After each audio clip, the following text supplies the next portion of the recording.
पुसणारा नवरचं सरकार आहे, दोन बायकाचं सरकार आहे. शिंदेबाई आणि पवारबाई याच्याबरोबर प्रपंच करणारा जो देवेंद्र फडणवीस आहे, दोन बायकाचं सरकार आहे. या दोन बायकामुळं या सरकारला जनतेकडे दुर्लक्ष करण्याची वेळ आली. अरे देवा भाऊ, एक बायको कमी कर, पहिली एक होती तेव्हा सुरळीत चालू होतं रे. दोन बायकामुळं तुझं जनतेकडलं दुर्लक्ष चालू आहे.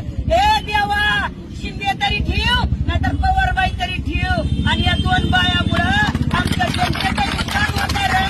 हे देवा, तू आम्हाला लाडकी बहीण म्हणला होता ना, तर लाडक्या बहिणीचं कुकू पुसायला लागला रे तू, लाडक्या बहिणीची लेकरं मारायला रे तू, लाडक्या बहिणीचं सगळा संसाराचा सत्यानाश करायला रे तू आम्हाला लाडकी बहीण म्हणून आमच्याकडनं एक वेळा तरी तू मतदान लाटलाशील ना देवा.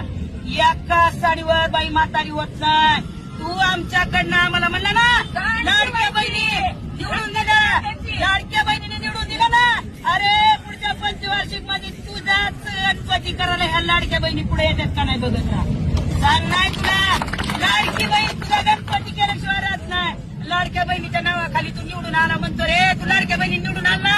ईव्हीएम मध्ये घोटाळा केला रे रुमण्या, तू रुमण्या ईव्हीएम मध्ये घोटाळा केला, पण लाडक्या बहिणी पुढे केल्या. सख्या भावाला बहीण बहीण म्हणायला गेली, आणि तू कोण कुठला रे?